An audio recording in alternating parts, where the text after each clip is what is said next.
Μπαίνουμε στην είσοδο στην κουζίνα. Πάμε στην πρώτη κρεβατοκάμαρα. Πρώτα. Αλουμίνια και τα τρία καινούρια, τα πατώματα καινούρια όλα. Όλα. Πάμε στο hall. Εδώ. Εδώ είναι η τουαλέτα. Όλοι. Εδώ είμαστε πάλι στη δεύτερη κρεβατοκάμαρα. Έχει ντουλάπα και αυτό μεγάλη αυτή τη στιγμή. Μπαλκόνι με αλουμίνια καινούρια και τέντες.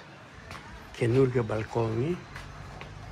Εδώ είμαστε πάλι μέσα στην κρεβατοκάμαρα τη δεύτερη και πάμε αυτή τη στιγμή βαδίζουμε προς το σαλόνι.